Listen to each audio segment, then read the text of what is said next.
Welcome to The Explainer. Today, we're taking the core principles of quantitative research design and, well, transforming them into an easy-to-use toolkit for evaluating data-driven research. If you've ever looked at a scientific study or a poll and thought, how did they actually arrive at these conclusions, you are absolutely in the right place. We're going to completely demystify the whole shebang. Here's our roadmap for today's explainer. First, we'll look at the power of numbers, then the core characteristics and purpose. Next, we'll hit the 4 types of design, weigh the advantages and disadvantages, and finally wrap it all up with the ultimate formula. All right, let's dive right into Section 1, the power of numbers. You know, when researchers want to uncover the truth about something, they hit a massive hurdle right out of the gate: human subjectivity. Opinions, biases, personal feelings, they can really muddy the waters of any study. So to solve that, we turn to quantitative research design. It's a structured method of research that gathers numerical data and analyzes it using statistical techniques. Think of this as your absolute go-to tool when you need objective, measurable, and strictly statistical results. It literally strips away the guesswork and relies entirely on cold, hard facts. Now, what's incredibly helpful here is this simple little anchor. Quantitative equals quantity, which equals numbers. Plant this firmly in your mind. Whenever you hear the word quantitative, immediately picture a massive volume of numerical data. It really is just that straightforward. Moving on to Section 2, Core Characteristics and Purpose. So, we know this design is all about numbers, but how does that actually work in practice? Looking directly at the primary document, we can see the academic standard without any filter. It explicitly lists the main purposes of this design. Researchers use it to measure variables, test hypotheses, identify relationships, determine effects, and ultimately produce objective and reliable results. It is a highly deliberate, calculated process. And to achieve all that, the design relies on 5 core characteristics. Number 1, it uses numerical data. Think test scores, percentages, survey ratings. Number 2, it relies on structured instruments, so formal surveys, questionnaires, controlled experiments. Number 3, it applies rigorous statistical analysis, using math tools like means, t-tests, and ANOVAs. Number 4, it requires a large sample size. And 5, it is entirely objective and systematic, which basically means the researcher's personal opinions are tossed out the window at every turn.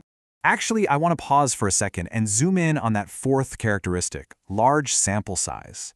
The crucial point here is that in quantitative research, a high quantity of participants is absolutely key to reliability. You can't just survey like 3 people and call it a definitive quantitative study, right?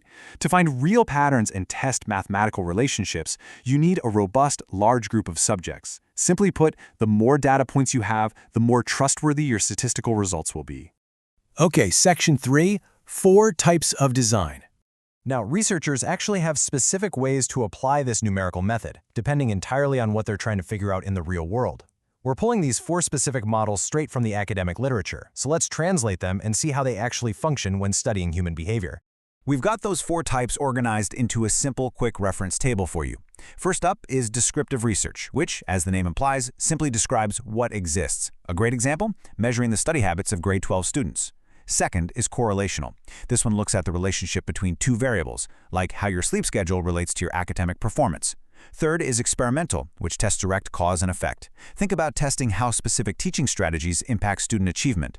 And finally, quasi-experimental, which is super similar to experimental, but without complete random assignment. So maybe comparing 2 pre-existing classrooms that already use different teaching methods.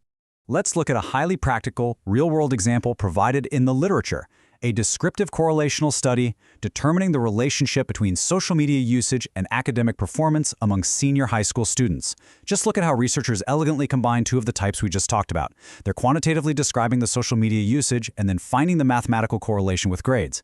It's an incredibly efficient way to evaluate a modern problem using strict numerical data. Absolutely brilliant.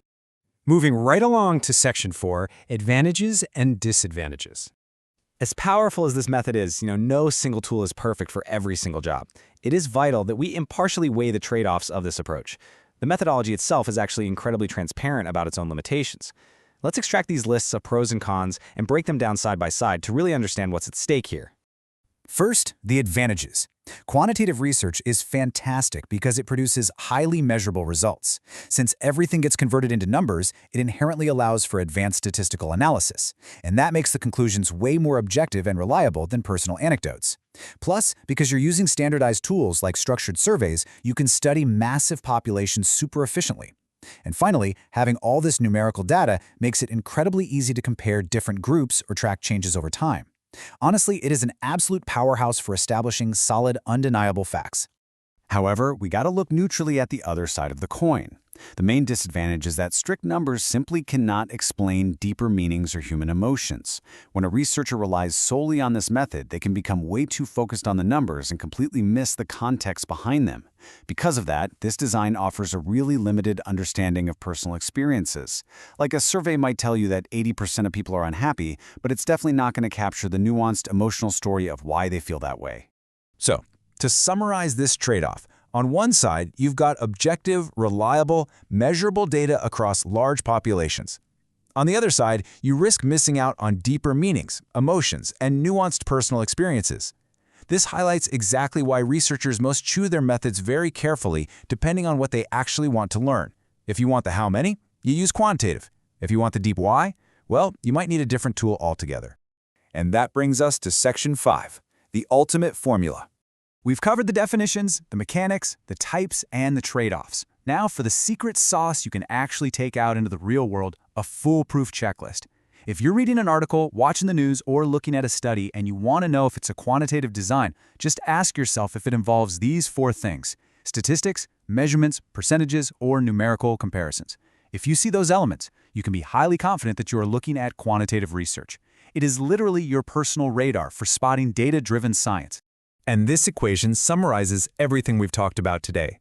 Quantitative research design equals numerical data plus statistical analysis plus objective results.